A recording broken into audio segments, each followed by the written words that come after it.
Welcome back to CPR's Clubhouse Live. My name is CPR Jose Ortiz, and I'm being joined by Vocal Image, Fred Nice, also known as AJ Cardona, and of course, Angel Mena. Welcome, fellas. Hey, what's up? How you doing? You guys Good seem evening, really everyone. happy to be here. I'm good, bro. Yeah, I got a cup full of liquor. I'm good. So listen, this is the CPR's Clubhouse Unsung series, and I think it's important for us to celebrate and also categorize and catalog a lot of the people that meant something to the freestyle community. Now, you, Vocal Image, if we go to New England, there's a lot of influence coming from this group.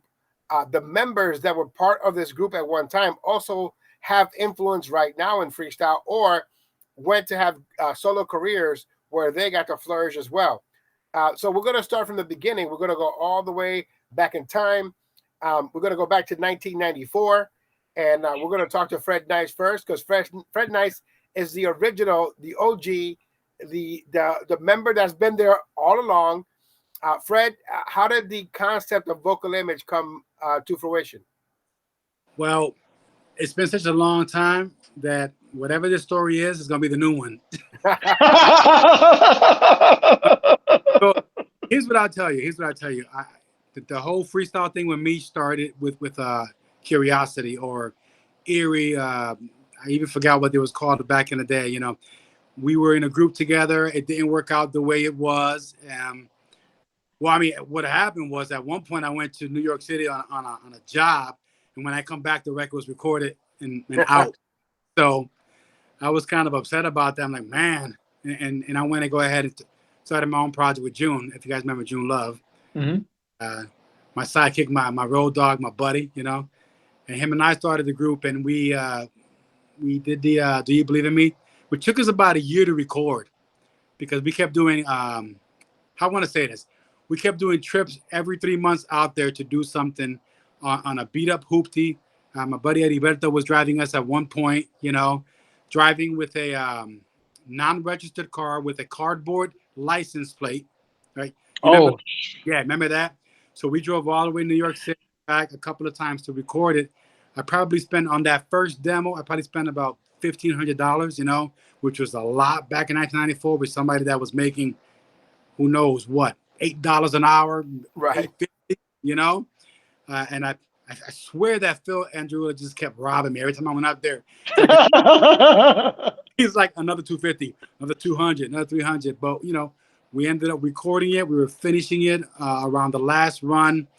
Ashley came with us, and she ended up adding her background vocals in it. Like, keep this in mind: me, June, and Eddie went up there like 7 times to get the song recorded. Ashley went up there, gave us a ride, did her take. She was done in about 10 minutes. Oh, she was always a professional, you know that. Very, you know, and that's how that's how that song was done. Do You Believe in Me? And I think it took about, I mean, the song came out in 1994, but we started it probably like 91, 92. It took a long time to finish, and then it was probably finished in 93, and then it took about a year before Viper released it. You know, how did you end up on Viper Records? Because now we're going to talk about influence, right? While everyone was doing stuff independently in New England, you were the first one to get signed to what we thought was a major, right? So you have Micmac, Metropolitan, you have Cutting, and so we see you and your song on Viper 7 Records, subsidiary from Metropolitan. How did you get your song on there? How did you connect with Adam Morano and the crew to get your song on that label? I mean, just think about this. There was no Facebook, no Twitter, none of that stuff going on, right? So there was no instant gratification. So I was doing everything snail mail or phone numbers, you know. I actually sent my stuff to, what was the Chicago label? DJ International. Yeah. Sent it to them. I got no response from them. I sent it to Wise Guy Records in Florida. And what they said was, this is a great song for somebody else. That was way back in the day, and then that's pretty mean, isn't it? And then I sent a song to Upstairs, not Upstairs Record. My God, Johnson Enrique's label, Classified Records. Yes. Oh wow. And I ended up speaking with Not the guy that we know all the time makes music. He's the other guy. I'm telling you, Rex Santa Elena. I'm old right now. So Are we talking about Glenn Gutierrez or Mario Agustin? Yeah, the other guy. Mario Agustin? Mario Agustin. So I was close. Yep. I ended up speaking with him, and he actually met me in New York City. He was over there. We met up. We talked about it for a little bit. He told me what he liked about the song, what he didn't like about the song, what I should do to improve it to make it a more quality record. But at that time, I was like, man, I'm all out of money.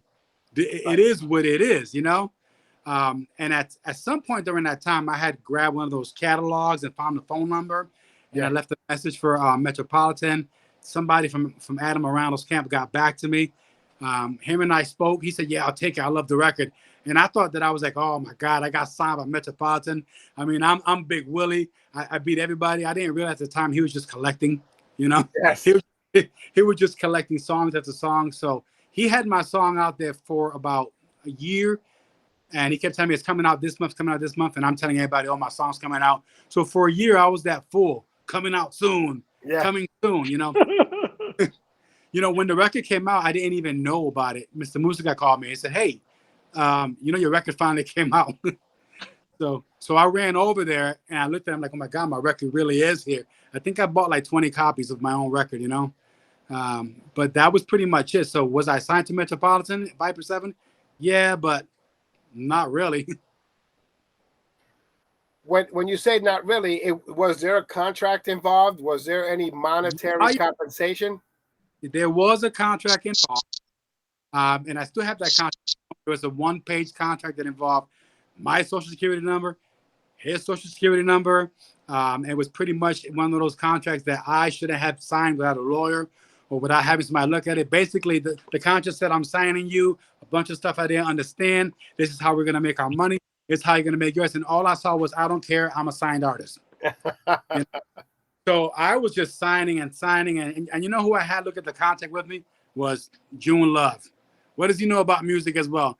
Him and I both looked at it and said, yeah, we're signed. Okay, we're good. And we did it. There was some compensation stuff on it related to compilation sales, single sales, all that stuff. But, we never saw any penny of that. You've mentioned June Love and you mentioned Ashley. Were they actual members of the group, or were they members that just came about being part of the group? Yeah, so June Love was a founding member of Vocal Image with me. When I set out to do this, he was there the entire time. I wanted to make records. June wanted to meet girls. So I guess it worked. Yeah, Angel, you already know that. Yeah. I mean, it is what it is. It worked out very well for him.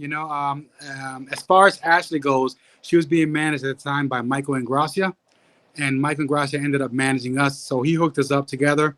And then we just became friends and we became road partners. And whenever she had a show, we were there. Whenever we had a show, she was there.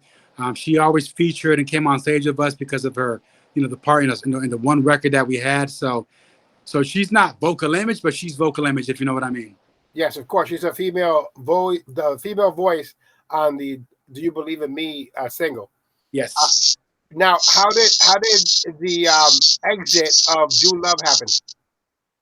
June had to take some time off to take care of some personal stuff, So when he did that, I'm trying to think. Angel, you got to help me here, but I know that shortly after he left, I know I had a concert there, and was it Epi? Yeah, it was Epi. Okay, so yeah, okay. So see, why you laughing already, Jose? Why you laughing already? So when June Love left to take some personal stuff, I needed to fill that void. So I was working at Kinko's, and my boy Epi was there, and he's like, if you need me, I'll do it. I'm like, okay, whatever. So Epi joined us and everything, and we were performing. It was still my record and stuff. So, Epi did the best that he could, and we did probably a Fuga jam or something. Yes. It was a Fuga jam. Yeah. And I was there singing, and Epi was there, with me singing. Yeah. And Angel was there, and that's when Angel and I met. You know what I'm saying? Hey, imagine this, right? It's like a revelation, and I'm sad and depressed, and everything is so sad. And I look across the audience there, and there's Angel with an angel wing and a halo. And he's sitting there, and if I remember correctly, he was in between groups himself or whatever. Yeah. Whatever Yeah, it was. Yeah. I'm sitting there singing, depressed and all upset, and he's over there, you know, and we just mess, you know what I'm saying? Imagine the romantic music, right? Right? It was that was our cute. That was our meet cute. So, Now, Angel, what other groups were you entertaining at the time before you joined Vocal Image? I was in TAO, and after that, what happened was my brother, he had left. He had basically left the area. So I was a man. I was by myself. You know what I mean? So then, like he said, I remember that night we were at Fuga Jam. It was over by it was behind wasn't it behind Dutch Point? yeah, Pulaski, the Polish. Yeah, yeah, it was over there. I remember that. So there were mad people there that night. I remember that night. It was a great night. Mm-hmm. And I don't know if that was the night. I think that was the night that I told you I was like, yeah, I'm joining Vocal Image. Yeah, So you told him. Yeah. Yeah. Man, yeah. We had already met before, but that was like, you know, it was like, yeah. So just so you know, I'm joining Vocal Image. Yeah. Just so you know. No, you know what it was? I saw, I've been a fan of, of Fred. We've known each other because we had mutual friends, like he mentioned Erie, Curiosity. That's where I joined. That's where I came in. You know what I mean? So we had mutual friends. And I remember when the Do You Believe in Me record dropped, I was a hating ass dude. I'm not gonna lie. I was hating. I was like, how did he get a record? I don't got a record yet. Well, that's that Angel Mena way, because I still remember the Ride from Hell, and we'll talk about that a little later. We owe that story. We owe that story to the community. We'll talk that towards the end. The Ride from Hell, where you drove that little car, and we were talking about you wanting to get an album deal, and you're not getting it, and then you eating every single red light in Weathersfield Avenue while you're driving. But we'll talk about that later. So. Well, I'm telling you, my heart sunk to my butt. You know what I mean? That's he just kept on going. But Saturday night for Angel. Yeah. So these. I was a hothead back then. Yes, these trips that you would take to New York, those seem like trips that you would take over and over again throughout the years. Now, a lot of people are not aware that it was expensive back then to cut a demo, right? And to do a song. Now it's not that expensive. As you just heard, Fred, he spent about $1,500 going back and forth from Connecticut to New York to record Do You Believe in Me? And even though he shopped it around, a lot of people were saying no, even though he has spent all these years on this song. The song ended up being number one on Clubhouse Dance Music Countdown back in 1994. Jesus the Jews was a host at the time. And I remember listening to his countdown because I was creating mine at 103.5. But I'm gonna bring a picture into the mix here. What do you think of this picture right here? There are different names here, right? Who is Rector? Really? Who's that Rector? one? Like a transformer. Well, first off, I remember we took that. That was the picture we took at Razzles, right? Yes. That was the picture we took at Razzles. I remember that. It was all right. So what were the names? It was Rec the One, Fred Nice, Caesar, right? Yeah, and Epic. And Epic, yes. Yes. Yeah. Speaking of Epic, do you remember the day that Epic was asked to leave the group? I guess we'll talk about that in a brief period of time during the show. But how did Julio join Vocal Image? So Julio was, like I said, he was at, if my memory serves me correctly, because remember this is almost 30 years ago. He was at Job Corps. So remember that, yep. So he came back, and when he came back, I mean, Julio's always been an amazing vocalist ever since we were young. So We did, we were hanging out and whatever, and we wrote Without Your Love, and we wound up recording Without Your Love and The Seventh Circle of Hell. Yeah. And I don't want to cut you off, but hey, just so you know, so I was living on Gray Street or some random street in Hartford, and I yeah, had PC, and we were using Cakewalk 1.0. yeah, Cakewalk 1.0, and I produced this. Listen, and that's when I'm still producing the exact same crap. I, I haven't evolved, right? So I produced that, and then we wrote Without Your Love, and it's like, so we started singing, and I want you to picture this, all right, Jose, because I kid you not. People practice harmony for years. It's not something that you can do naturally. We sang that song for the first time. We sang Without Your Love. We wrote the chorus, and all three of us sang it. And because the different timbres of our voices, there was natural harmony without any practice. And if Julio didn't want to be part of the group, he would have gotten beat up right then and there.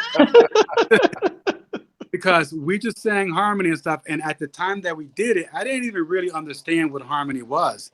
I didn't understand what harmony was. And I remember Erie being pissed off, because nobody can do harmony when we were doing the original Curiosity. Mhm. And I'm like, what do you mean? I'm singing just like you. But that's not what he wanted. He wanted harmony. But so Angel, Julio, and I just sang naturally. And it was like, my God, it's just too good to be true. Now, back then, there was a lot of different like subsidiary groups, Connecticut labels. yo, they were crazy. We used to have jam sessions. Remember that, Fred? Yep. Oh, The riff-offs. We had the yeah, riff-offs before they were popular. yeah. It was crazy. We were doing verses before it was mainstream. Yeah. So going back to the members of Vocal Image, we went from Fred Nice to June Love. We also had Ashley there for a moment, not a regular member, but just part of the group for a second or two, or anytime that she could make it to the shows.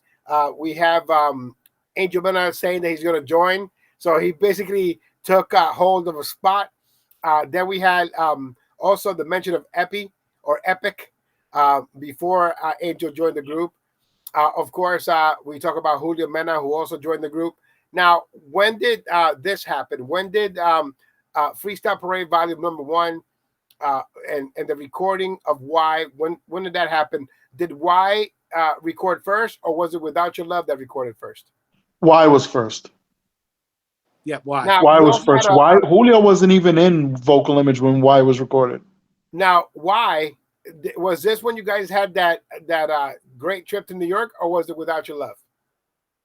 They were both interesting trips. The first trip was the trip I met Willie Valentine, was when we did Y. That was the first time I'd ever met. I had never even spoken to him on the phone. Fred had already spoken to him and he set everything up, and Willie was like, I'll release the record, because Willie was getting ready to release the records on Tasmania. This was before Tasmania moved over to Metropolitan, and then Willie wound up on Micmac.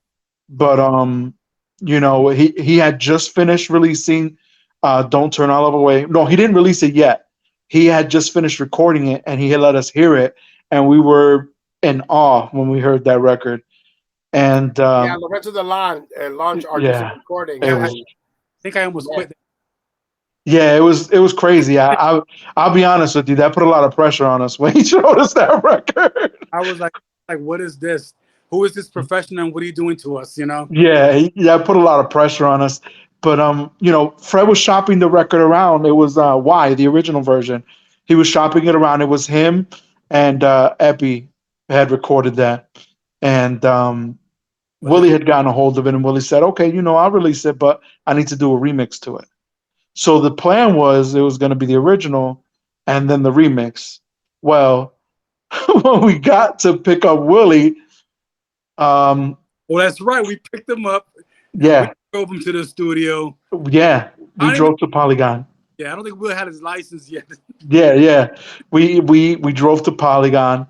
And on the way there, Willie hadn't even heard me sing yet, So we were in the car, and then Fred was like, "Oh yeah, you know," and then Willie was like, "All right, let me hear you sing."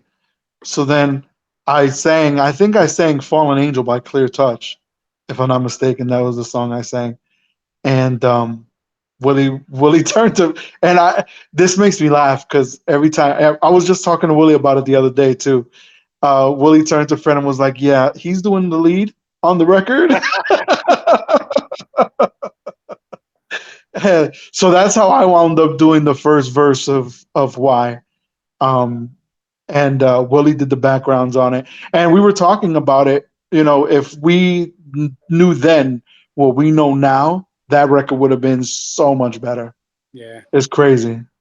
Why actually has one of my favorite breaks, and I've always wanted like an extended break version of that because it has that "Read My Lips" sample in the middle, Yeah. and it's so dope. It's just I never heard anything like that before, and it just became an instant classic. You guys ruled 103.5 CPR's Clubhouse for the time that I started all the way to the end. Willie was a wizard, man. We got into the studio and he had a bunch of samples and he played them. He was like, "Okay, we're using this, this, this, this." yeah, He was ready. He was ready. I had never. That was the first time. You know, I had recorded with other producers before. You know, I even recorded. You know, with Tasmania, and this is their studio. You understand? Polygon was their home turf. Willie went in there and he tore it up. It was unbelievable. The sound was completely different. You Yeah, know what a Polygon production is, and then you hear the Willie Valentine production is totally different. yeah. well, It was crazy. to that point, I did Why originally at the Polygon with Rob. So the original record of Why that I was shopping was me, and the background vocals were, me. and, I, and I was shopping that record, the version that me and Rob did, and that's still around. It's funny how things get around. Like I don't think I ever released it, but it's on the internet somewhere. Yeah. The Yeah. original version of Why. If you hear that, that's the song that I was shopping. So to not to go back a little bit, I shopped that to Tasmania, and Tasmania said, "You know what? We like it. We think it fits in with what we're doing, but we're going to send you over to this guy, Willie Valentine, who's doing a new label here, and he's going to be a subsidiary of ours." I And bet you they regret that. yeah, and I was like, listen, I said, okay, and that's how I met Willie. And Willie heard the song and he liked it, and it was him, Mike Anthony, and it was somebody else, like Ray. Ray Raw was part of everything at that time. Yeah.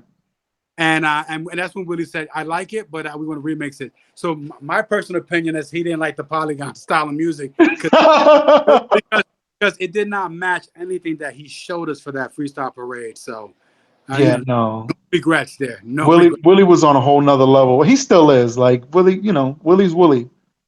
Willie's Willie. So Freestyle Parade Volume 1 was released, and for our area, because Connecticut was a different beast. Everybody had their favorites. And they have different labels. They had the Idol Makers, the Lunas, and they had just a lot of different labels over there. And a lot of the people that were being recorded were not being recorded properly. Some people did have talent, like the group Intermission, which we've talked about many, many years. Jessica Marin, a lot of talent. Even moving forward to Annalise, they didn't know how to record her. They didn't know what to do with her. She was a fill-in artist, Devore. And so after a while, you notice that there's going to be a divide between quality music and then just people that want to be down and want to take over the area, and they don't want to go with quality. They just want to release whatever they want, whoever they want, without knowing how to get things recorded properly. So we go back to Vocal Image though, and you guys have this smash hit, because when we heard it here in Massachusetts, we were like, this is really good, and we took off with it. As a matter of fact, Willie passed Connecticut and came straight to Massachusetts and gave it to 90.7, gave it to 103.5. And that's what we were playing. We were the artistic people, right? And then Connecticut was the whatever, the lower tier express, you know what I mean? For the most part. But, and how did you guys feel when you were told that you guys were going to be on a 12-inch record? Because that was a big deal back in the 90s, being on a 12-inch record. Yeah, that was dope. It was a great feeling, and to have it be a 12-inch record with Pose on the B. We were the B side to Pose. Yeah, we were. Let's be Thank you. honest. We were the B side to Pose. Now, I was very happy to have a vinyl record, but I'm not gonna lie. When I heard we were gonna be B-sided, I was like, oh, I was like, why with him? I was like no one's gonna play us, because Post that record was so good. But It yeah, was really good. Yeah. we're very happy, and we know that not everybody was able to get a vinyl record, and so it was a big deal. Yeah, we were lucky because, like you said, not everybody on Mhm. Freestyle Parade, and we weren't the only ones that were B-sided. Everybody was B-sided. It was a production thing, that was what Mick Mac was doing at the time. Yeah, George Anthony, Stephanie Marie, Pose, Vocal Image, Marisol, Willie Valentine. So there were a lot. TC was And the only Wendy. one that had a single for it by himself. Wendy, I believe was by itself as well. But the dual sided one was to not only save on cost, but also attack it with 2 songs instead of 1 with the DJ. And those vinyl records I still have. I have the test presses. Those are my pride and joys because of the fact that that's what the Freestyle Parades 1, 2, and 3 mean the world to me, especially number 2, which we're gonna get into right now. Now the story goes that you guys had this crazy trip trying to record Without Your Love, something with a muffler and passing over an overpass. Can somebody please give me that story? Epi was driving, right? First of all, you know that when you're in New York, if you miss an exit, you're driving for like 45 minutes to get to the next one. All right. Yes. All the loops, all the routes, all the burials. Well, we knew that ahead of time, and Epi knew that too, because we're all like, man, you missed the turn. And that's all we said. You missed the turn. That's all we said. We were getting ready to go down the West Side Highway, and he took the turn to take us towards Yonkers and Uptown, and we needed to go downtown because Willie was still in Chelsea, so we had to go downtown. So we were on the wrong side, and Epi just went right over the median. And I swear he ruined his car that day. He ruined his car that day, and it was a nice car too. Grapes. I mean, he might have left part of his muffler out there. Yeah, it was bad. Yeah, I think we were all shocked for a second, though. I think. Yeah, and it was a crazy day because it was the summer. Yeah, it's August. It was flaming hot out. So we pick up Willie, and the trip didn't. The craziness didn't end there. Obviously, we wound up picking Willie up. So we go. I think were we 2 cars deep, or did we all squeeze into the one car? I keep thinking that we were all in one car. Yeah, it was mad uncomfortable. Like, it was a crazy trip. So I'm not sure. I think it was where we were all in one car. Yeah. And like I said, it was just hot. Everybody was irritable. Thank God we were all slimmer back then, so we could all fit in the car. Yep, just a bit slimmer. And then we wound up going to Ozzy's studio. And Hell's Kitchen. yes, it wasn't in Hell's Kitchen, but it felt like we were in a kitchen in hell. Yeah. It was hot as hell that day. The equipment kept turning off. Like, it was crazy. It was crazy. It was an experience, to say the least. These were some of the sacrifices that you made as a team, as a group, as a unit to try to make it to that next level of music. And what people don't understand is it's not as easy as it is now, where you have the software, you edit with your phone, whatever. You could remotely call someone and they could do whatever you need to do. You can record your vocals in Massachusetts and send them over to New York. It wasn't like that. These were trips. These were trips that you would take. This is bonding. And I remember the trip that we all took to the Tasmania concert, where everybody was trying to perform that night. We were late. And also somebody from Tasmania got into a fight. Michael Estorga. But Jose Cito. I'm just kidding. I don't know who got into a fight, but I know that we drove up there Stephanie Marie did her song, and then we just drove back. But to me, it was a great experience because we were all together. In one car, it was Wendy, it was Julio Mena, it was Fred Nice, it was Stephanie Marie, it was Angel Mena, it was Nice. And in front of us was Ma Two Bears and Wonder Slug. And it was great, man. It was great. Oh my God. Ma Two Bears, right? That was my first show ever out of state. And then a little bit after that, didn't we do a show in we did a show in or was that with TAO? I don't remember. I know I met Tito Puente Jr. and we did a whole series. We did a whole series with Tito Puente Jr. Yeah, it was crazy, man. We did a lot of traveling back then.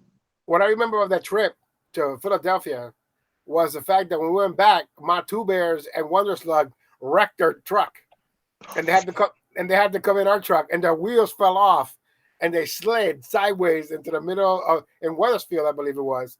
No, it was on Silas Dean Highway. It was in Berlin. Dean Highway, yeah, perfect. Well, no, the Berlin Turnpike. My bad. It was in Berlin Turnpike.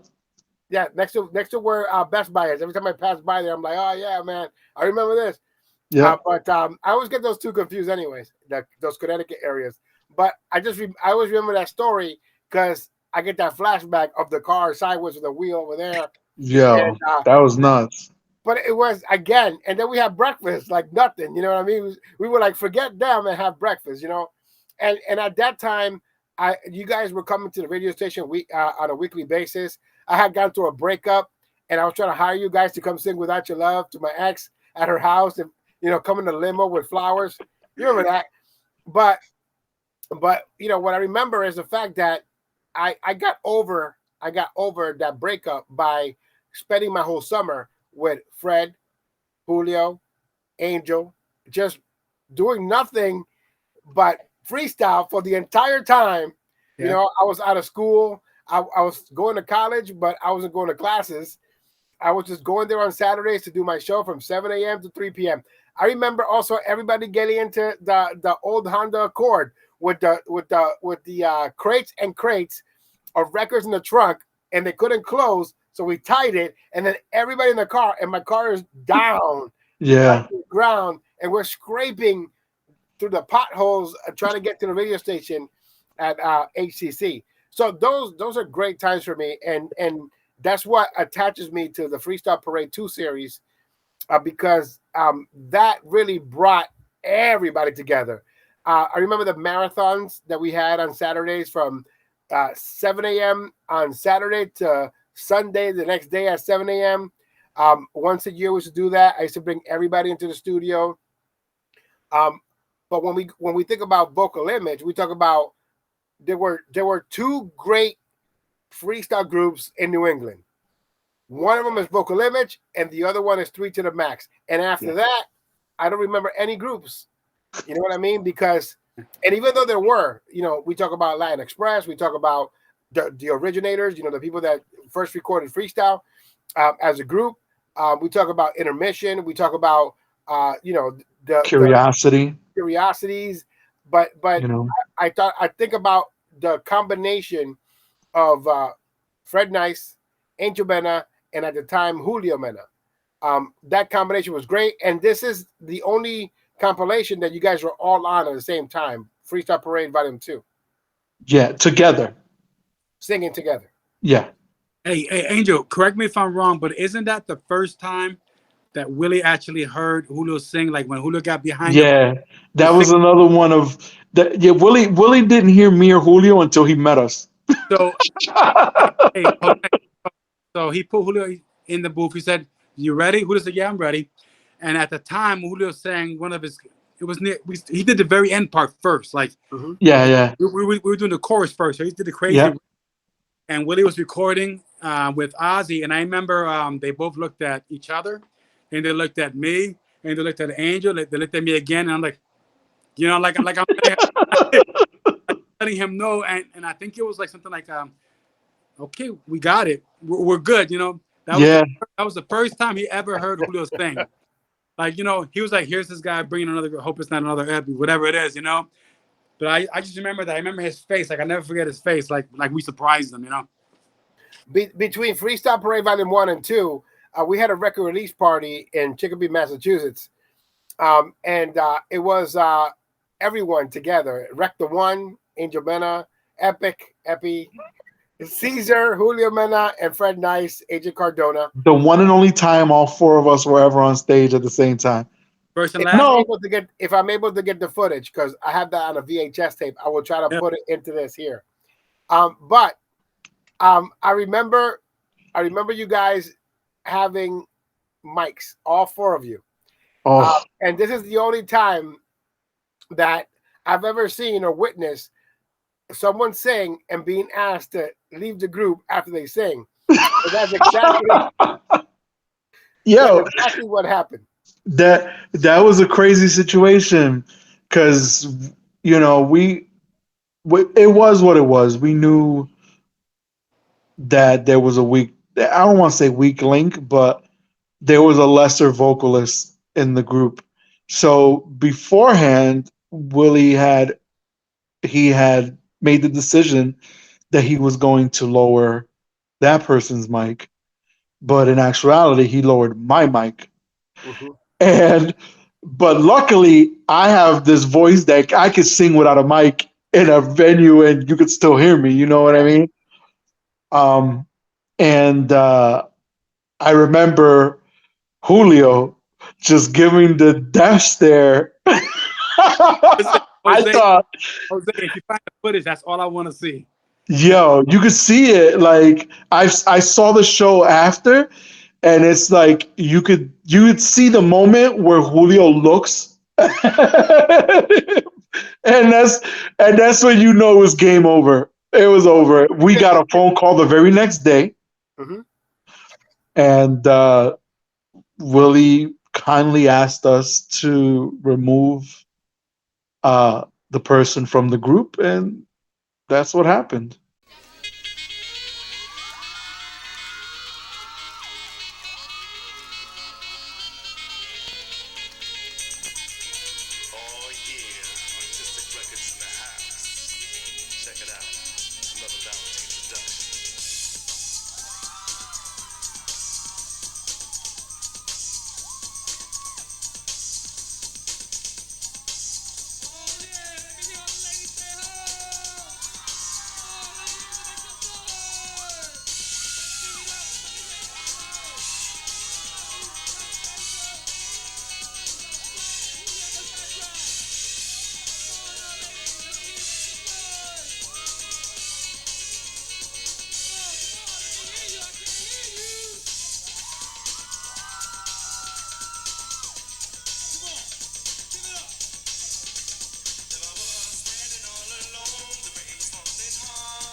have a good night. Enjoy the rest of the show. Everybody, have a good night.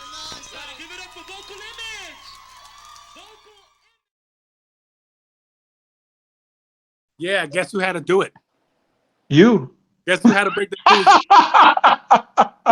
You're the boss when it comes to that, right? The hirings and firings, right? Or when somebody threatens you, I'm joining the group. Yeah. You know what I mean? But I was beginning my career at the time as a DJ and on-air personality, but that was school for me to watch somebody with a hot mic that can't carry the song, and then the ones that can carry the song frustrated on the fact that Julio got this beautiful voice, Angel got a beautiful voice, Fred is trying to do his part, and Epi got the wow, you hear what he just did, right? I'm just saying, Fred's trying to sing his part. You know what I mean? Everybody's trying to do their part.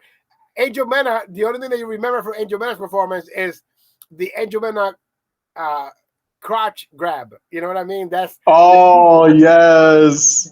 He did it every show.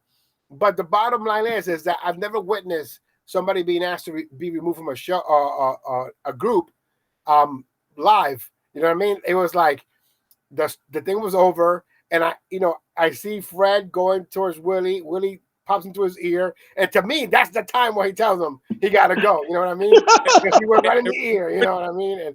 But it was another experience that I got to share with you.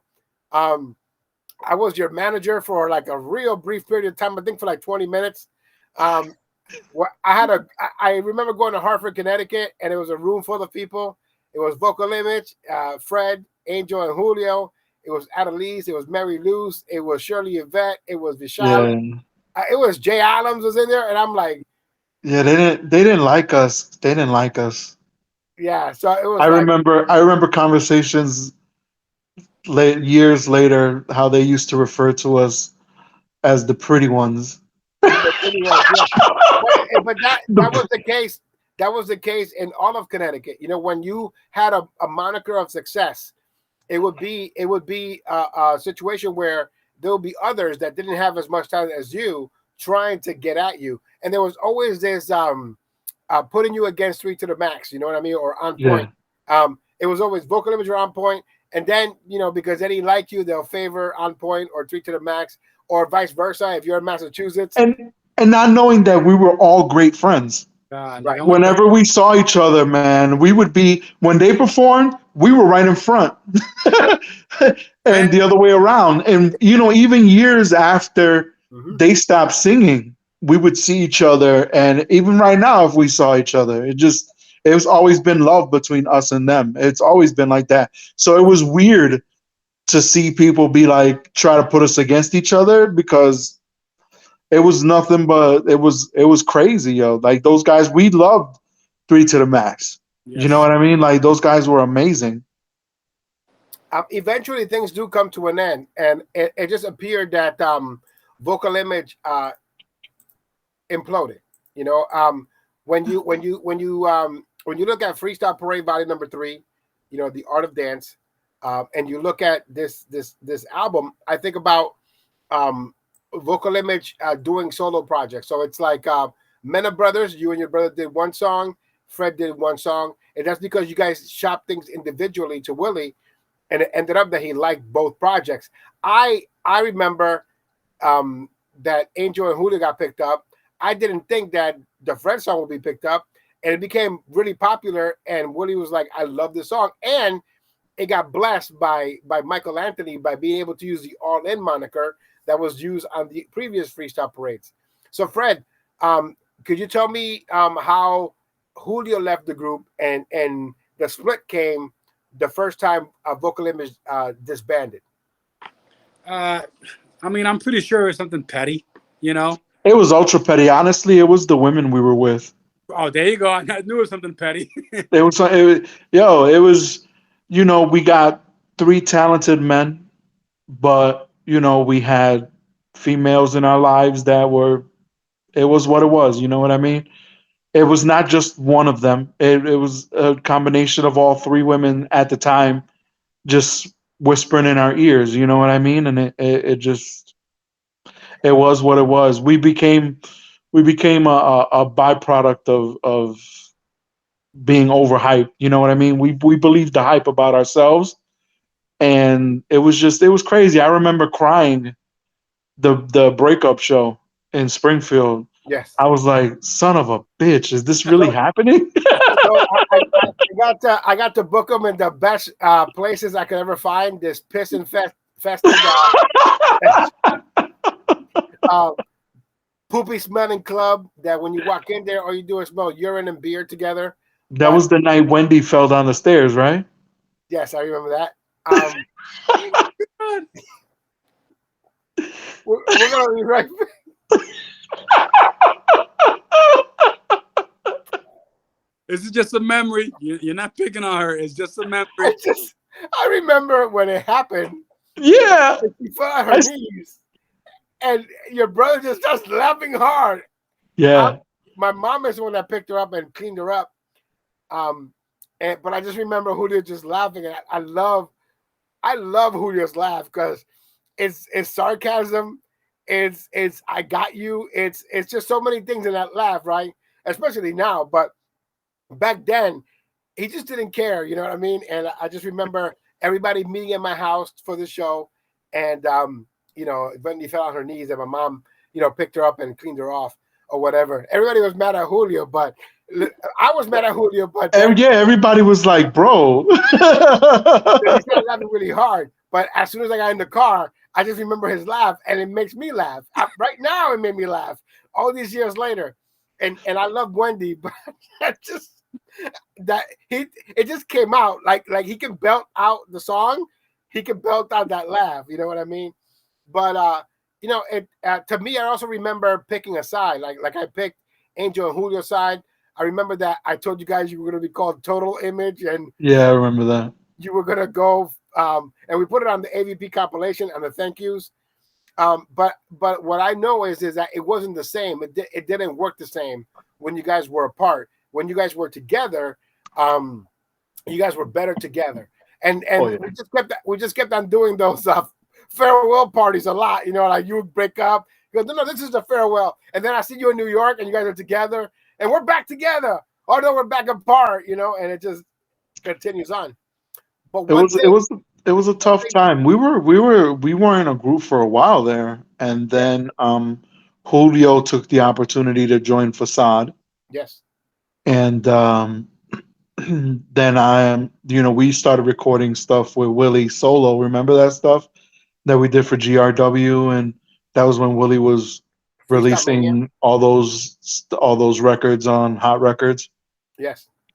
And then eventually we stopped, and then we were recording stuff separately, and we wound up saying, screw it, let's put out a Vocal Image album. Yep. Now, before that, can we talk about the Ride from Hell? So I remember, like, at one point in time when you were on Artistic, back in those days when we were immature, we were driving in that small little car, the car where we had a cassette and we listened to Artie. What's the song that we love from Artie that we listened to in the car in the cassette? I Can't Resist. I Can't Resist. Yeah, we're going to New Britain. I don't even know. I don't even think I was working at the time. Like I'm a trust fund baby. You know what I mean? I have money in the bank. Right? So I'm just driving with you, and then we started having conversation. I know that it got dark, and then you start talking about like people getting offers for albums, and you guys not getting one. But I'm in the car with you, and you're like, "We deserve a," you know what I mean? And all these swears come right, and then I see the first light. He ate that first light, and I'm like, "Oh my goodness." And then he just keeps on, just like, and this and that. And then he takes this turn, and I think it's New Britain Avenue or something, that it has a turn where the light is. And he ate that light too. And I'm like, oh my God. And then the speed limit is 55. I look at the speedometer, it's 73. You know what I mean? And I'm like, oh my God. So all I can hear is, I Can't Resist, him upset about a record deal, and him eating lights. I think he ate 4. And the thing is, I didn't overreact, and I stayed calm, and I just tried to calm him down. And the more that I talk, I figured, my melodic voice will calm him down. Nope. So then I had to tell him everything that he wanted to hear. Yes, Angel, you deserve an album. Yes, Angel. Why don't you pull over right here so I can get a soda? You know what I mean? Like anything. The ride from hell. Yeah, that was one of the like back in the day we were a lot more carefree. Now it's not, we can't afford to be carefree like that anymore. You know. Huh? I'm glad I wasn't in that car with him with you guys. Oh yeah, no. Yeah, and it wasn't like the small. It wasn't a Chevy Chevelle or what It was was a Chevy. It was Madeline's car. Yeah, man, it was small, bro. Yeah. You had to push it to go 55, but Yeah, I for some remember. reason he was going 73. You know what I mean? Like, I don't know if the anger powered the car into going faster. Yeah, it was. Yeah, but but back then again, it's all learning. You know what I mean? It's all learning. I don't resent anything that ever happened between all of us, because we're all together here now. All these years later, we want to say 25 years later, almost 30. Yeah, almost 30. Yeah, and we're still talking here. We're still friends. We still have conversations. We were talking today about how people like to use conversations on Messenger and share them after they're not cool with somebody. If there's a person that can share stuff about me, it's that man right there.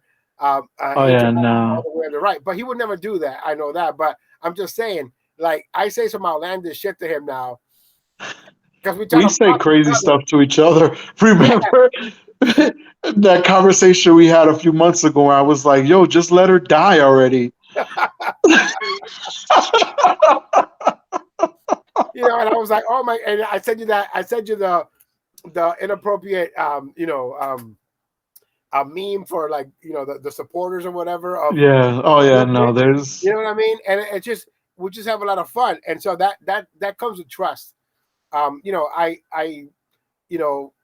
send you your equipment to wherever you are. I buy stuff off of you when you want to sell it. Look at that monitor right there. Anyway, but look at that Xbox over there. You know what I mean? But oh, speaking of Xbox, I told you I got the Xbox Series X, right? Yeah. See how I got quiet? Can we just continue on here? We're doing a professional show here, sir. Right.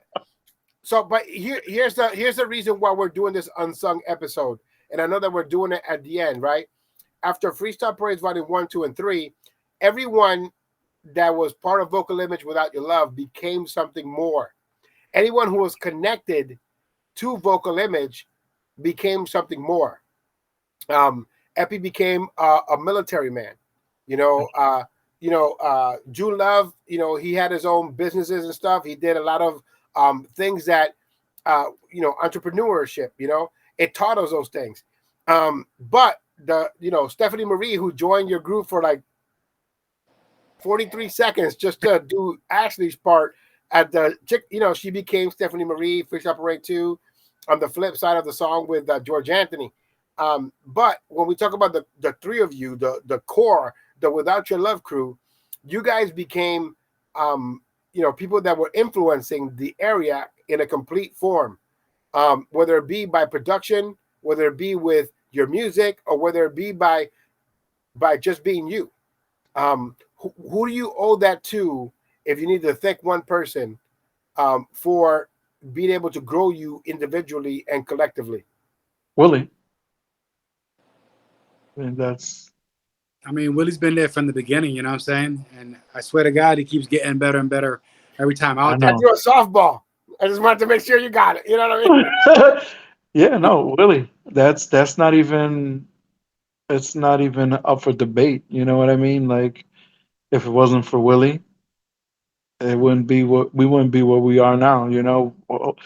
Fred is, he's doing, he does a lot of writing. He was part of Reza Sharp Records for a while there.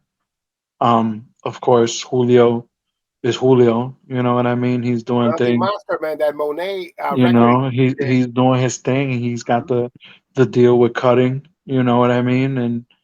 And me, I did okay for myself. With the NSR stuff. Right. And I'm still doing NSR. It's just, it's been a little tough. The last couple of years. But you know, moving to where I am now, being where I am now, the energy's good. You know what I mean? So, um, I've been working on a lot of stuff Hmm. and recording, and people just aren't gonna. It's like it's the next level of NSR. So, you know, it started with Broken Love, and you know, we're gonna continue to. I'm gonna continue rocking it until people tell me to shut the hell up. You know what I mean? It is what it is. Fred, you've also been opening doors for other artists, especially in this area. Like, for example, I remember you, bringing forth Jennifer Zapata. Also, carrying the torch for Rudy Fausto, who is probably, a great import from Chicago, that you get to have in your Connecticut label that is distributed overseas. That is something in itself. To have somebody like Rudy Fausto with you in your camp, that's a big notch on that belt. Yeah, How has it been? How has Rudy. it been doing these things over the years? You know what? I like it better. I like it. I working with Rudy has been easy because not only is he a great vocalist, he's also a very great writer. So all of his stuff is amazing. I've had the honor and pleasure to work on his last couple of songs, and I do backgrounds for him. But they're very subtle. You know what I'm saying? No one needs my backgrounds on his vocals. Just try to give him some depth in some of those tracks, but like he bounces stuff off of me, I bounced stuff off of him. To piggyback on Angel's point, Willie was a big influence in what I was doing. I mean, Sasan for a while was a big influence in what I was doing. When I went away from artistic for a while, I was working with, the late great Josie Santos. So I've had a lot of different people steer me in a bunch of different directions and stuff. But as far as who I am or what I've become, I've always been a writer first, vocalist third. And You don't get any argument from me. uh, Oh my god. so I just keep doing that. I mean, I haven't done nothing in a long time. I do have two songs that I am working on, but I've been working on them for like one of them Angel has been there for a long time. One of them I contracted one of these really good, hot, recent producers, and I have a song that's ready. I just gotta write it. The problem is like, what happens is 30 years later, life is happening. My kids in college now. I got grandkids. I'm coaching high school basketball, trying to become a college coach. I have to do my real job. So music is, I listen to your podcast all the time, Jose. I do. I I'm listen glad. to I'm all glad the you time. got it. I listen to Angel stuff every time. Every time he sends me his 13th mix, I'm done. I block him for a little while. Dude, I got a 27 gigabyte hard drive with just version one, Just version a two, version. Yeah. I'm 4.9, sorry about that, guys. 6.7. Yeah, no, you're a perfectionist. And Rudy will send me every single song that he writes, and Rudy has some good songs out, but the stuff that you guys haven't heard yet, like I don't know what's going on. Why hasn't he released this stuff? It's so amazing. So, to me, I got music that I want to release, but I'm not in a hurry. It's like because I I'm letting mean, it happen. we've been kicking around the vocal image album for like 2 years now. Yeah. Hey, Jose, stay tuned. Coming soon. Vocal Image, The Routine Part 2. What do you mean part two, part 20? You guys broke up. I saw you in New York, got back together, broke up again, and in Connecticut. And I mean, you guys are never gonna get rid of each other. No. Well, no. That's Fred my and brother. I, we're brothers, we over 20 years, man, and it is what it is, man. You guys to me are the mainstay of Vocal Image because I mean we have former members like Julio and June and Ashley and Epi and Stephanie. You know what I mean? But to me, you guys have always been the core group. When you guys represented freestyle, you represented freestyle as Vocal Image, not your individual selves. You always had Vocal Image in mind first. Now, a lot of people thought this was a joke, right? And I took this very seriously because what we wanted to do was we wanted to honor the people that have influenced our area for a long time, people that have grown their brand, and people that just represent New England the way that I feel New England should be represented, right? And that is the Clubhouse Dance Music Freestyle Hall of Fame. Now, you guys were inducted to the Hall of Fame back about 5 years ago. And to me, it just needed to happen, you know, in front of an audience of families, in front of your peers.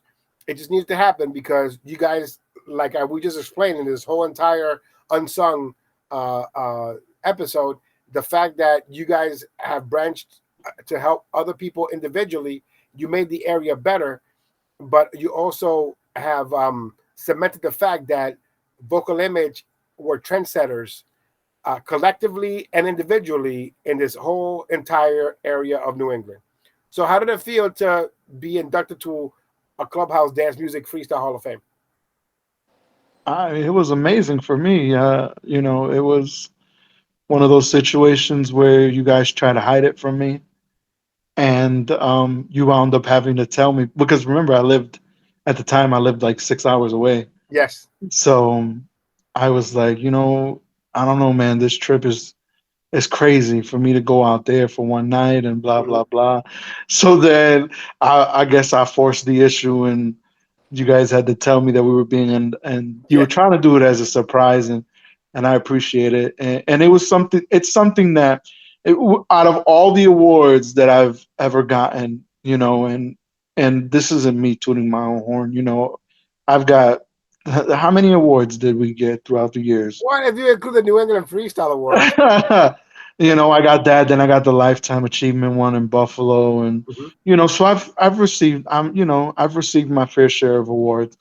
That moment and being on stage with Fred and us being inducted into the Hall of Fame and just having all my friends and family there, it was an amazing moment for me. You know, I can't speak to what Fred was feeling, but for me, I loved it. You know, it's outside of the birthday party last year, Willie's 50th. Yes. That was my favorite night as a freestyle artist. Yeah, for me, you know, obviously, you know, we were all very humbled, very honored, you know. Kid from Hartford, Connecticut that sang freestyle, started singing at the cafeteria of his lunchroom, you know, just, you know, and never took it seriously. And to go back full circle, the first time that I saw 3 to the Max perform was at Goodnight Hartford. That was the nightclub, Goodnight Hartford. They opened up for TKA. So I went to go see TKA, and I got to see my high school classmate, George Velez, there. And I'm like, what is this all about? To see him singing, dancing, to see the women absolutely going crazy. Yeah, we did a lot of stuff back then for the women. We were definitely the Angel Mena grab.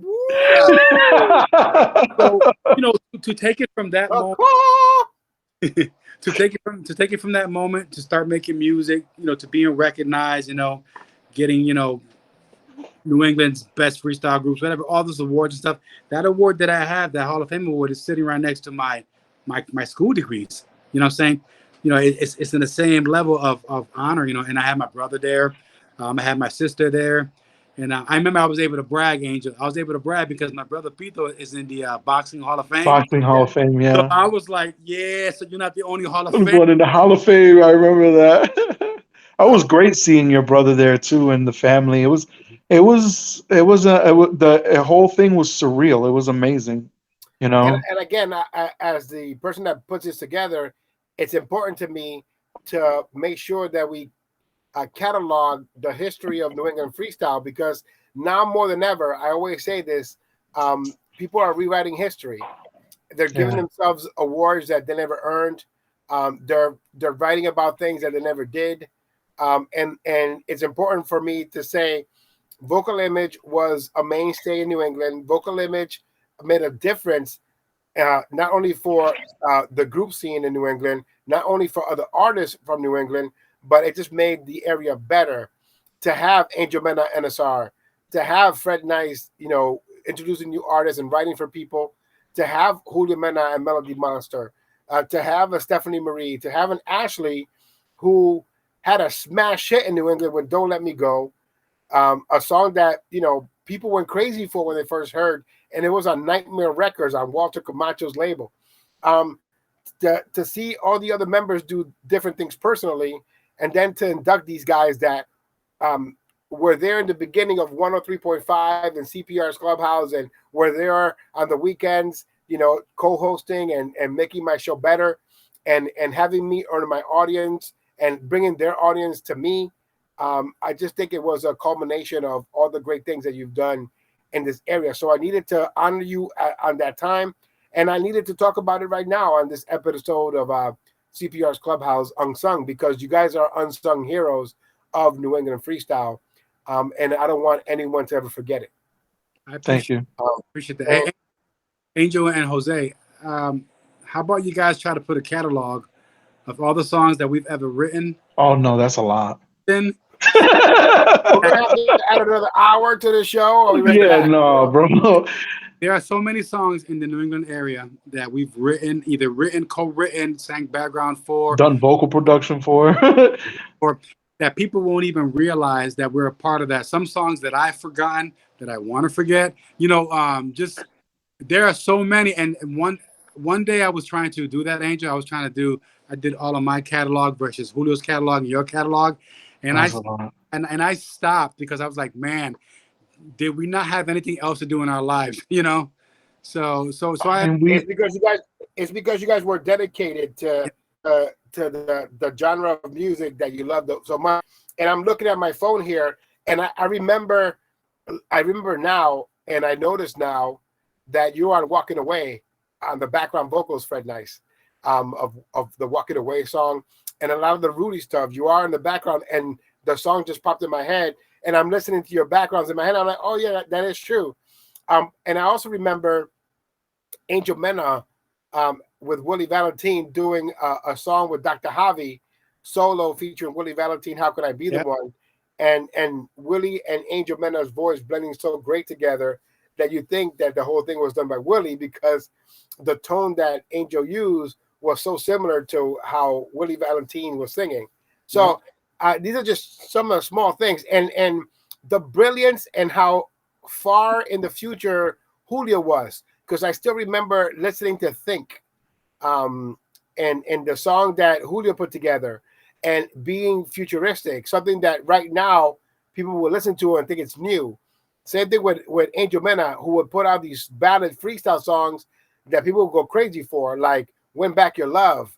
To this day, that is like an epic song that starts off slow and ends with a crescendo, and to have Fred Nice keep so many people in business, you know what I mean, to keep so many artists relevant, and to give opportunity to people that probably didn't need to get an opportunity. You know what I mean? But that's his altruism. That's his trying to make things better, because he didn't just take money and put something out. You could hear in the writing, you could hear in the production. Oh yeah, you could hear trying to make the person sound better. You know what I mean? So these are things that need to be commended. And so I tip my hat off to you guys. I love you as my brothers, but I also want you to know that you are important to me when it comes to the annals of freestyle and the genre, because it's important to keep all this information for the community to have in the future. And that's why this show is on YouTube and will forever live in YouTube, so they know that Vocal Image was an important part of New England freestyle and freestyle in general, through their works individually, but collectively they will live in infamy on those compilations, man. It's just great, and it's an honor to call you guys my friends as well. Thank you. I mean, we've been through our ups and downs collectively, but it's like you said, we're brothers. It is what it is. There's no one nothing that's gonna come between us. Right. So So we before we go, appreciate it. I'm gonna leave this show with your thank yous. We'll start with Angel, and then we'll leave with Fred. Angel, who do you want to thank when it comes to the saga of Vocal Image? I'll definitely want to thank Willie, Artistic. I want to thank you, obviously. DJs like Jesus the Juice, Alex Rivera, Mm-hmm. Louis the Legend, Becky, Yes. Becky Osorio. You guys played my music. Peter C, Wonder Slug, Bad Influence. Porky. DJs that played our music and supported us and everything that we did. Definitely want to thank, like I said, Willie. Artie played a big influence in who I became as an artist. Freddie the Edit Rivera, he had some knowledge that he shared with me that I will always appreciate. Fred for always pushing me. You know what I mean? My brother Julio for definitely always pushing me. Or your buttons, whichever one comes first. No, the guy's a talented man. You know what I mean? And no one can ever take that away from him. There's no way. I'm just so glad that you guys have reunited, and it feels so good because every time I see you guys hug, every time I see you guys in the same room, Yeah, yeah. I love that. I love that because I love my brothers. I love you guys like my brothers, even though he can't stand me. But the bottom line is, I've always had a soft spot in my heart for Julio. I always love him, whether he's watching this right now or not, and throwing stuff at it. You know what I mean? Saying "f you" to me. I've always wanted the best for him, and probably the reason why we get in each other's nerves is because I wanted to push him to be the best that he could be. And Yeah. and I can't say that he hasn't gotten to that point, but No, he's killing it. did it on his own terms, and Yeah. so we have to respect that. Yeah, no, I mean, obviously we got to thank the fans because without the fans, the true fans, I'm not talking about, and I love all my fans, but it is what it is. I'll leave it at that. Um, the culture now is different from when we were coming up. Fans then and fans now it's a different breed. You know what Yeah, I we mean? just celebrate each other, like we just talked about for an hour. The celebration, the camaraderie, and the togetherness. I could not wait for Friday, Saturday, and Sunday to come, just so I can go hang with you guys in Connecticut and just do stupid freestyle shit. You know what I mean? We did do a lot of dumb shit, but and to like I said, the fans and the record stores that sold our stuff, um, one in particular, Mr. Musica, honestly, he put us all Mhm. like he put every one of us on. You know what I mean? Every In compilation was Connecticut, there good. was no freestyle without Mr. Musica. Every compilation he sold was good. Every single one. Yeah, there's no freestyle in Connecticut without Mr. Musica. That is correct. And I'll fight anybody who says otherwise. No, You know what I absolutely mean? factual. Mr. You Musica know, was a person that sold everything. He could sell ice to yeah, Eskimos because yeah. he was Well, that damn it good. was he was an amazing person to have in your life if you were into freestyle Mhm. or just in general. He was a great man. You know what I mean? So, Yeah. um, I still have a but Mr. Musica plaque that he gave me in 1996. Probably one of the greatest days of my life. I got to, fall in love with music, fall in love with a woman on the same night. That night, we had our first kiss that night. It was just amazing. It's just those little things. I got hit in the penis by Willie Valentine that night too, because he did the elephant trick. oh yeah, yeah. Yeah, he was Wasn't like, that the "Oh night man, we I went went to the to? zoo today, and I got hit by an elephant." And he goes, "For real? You want to see the scar?" I'm like, "Where is it?" And he goes, "Bah!" Like a, you know, that's Willie's always a joker. yes, he is. Fred, before we go, who would you like to thank? Oh man, hold on a second. Uh, Bro, I was gonna say this dude, if he pulls out a list. He's gonna be like Chris Jericho in 1998. oh my On god. the Yeah, oh spot. my god. Honestly, man, listen, Angel pretty much covered it all. You guys, the DJs, the most underrated part of freestyle music has always been you guys, the DJs. And there's too many to mention, but in my area specifically, Jose, Juice, Louis the Legend, DJ Porky, Wonder Slug, Bad Influence. Peter C was the first guy that actually played my record. I remember that. Do You Believe in Me? Mhm. He played my record. That's where I met Willie Valentine the first Yeah, time. yeah. where I was trashing Micmac because they didn't sign me. And then he was there. I remember that. And then you were signed anyways, right? To a subsidiary. We ended up with them anyways. Obviously the fans. Everything that we do for this music is all about the fans, and we got some really good fans and some smart fans, and obviously our families. None of us can do this without the support of our families. You know what I'm saying? I was gonna say people in my life that influenced me. Willie Valentine. Obviously the guy that gave a chance on us. Adam Morano in some type of way, right? Let me give him a shout out because he actually got me signed, which allowed me to live this life. Josie Santos, rest in peace, who took care of me and God bless him. And did a lot of good. And I still punch myself in the face sometimes when I remember him offered me 10 grand to come over with CPR's Clubhouse, and I said no. 10 stacks, bro. I said no. You must have had a lot of money at the time, But him, Look at his face. Trust fund baby over here. Listen, I mean, there's a lot of people that I can thank and stuff. You know what I'm saying? And as far as the music goes, like I said, we don't do this without Angel, without Julio, without June. The people that started with me, the people that are still with me out there. And even the ones that are no longer with me for whatever reasons, I had a great partnership with Hassan. I hold no ill wills. Him and I did a whole bunch of great stuff that's going to live on for a long time. Yes. So I hope he's doing well. I hope he continues to do music.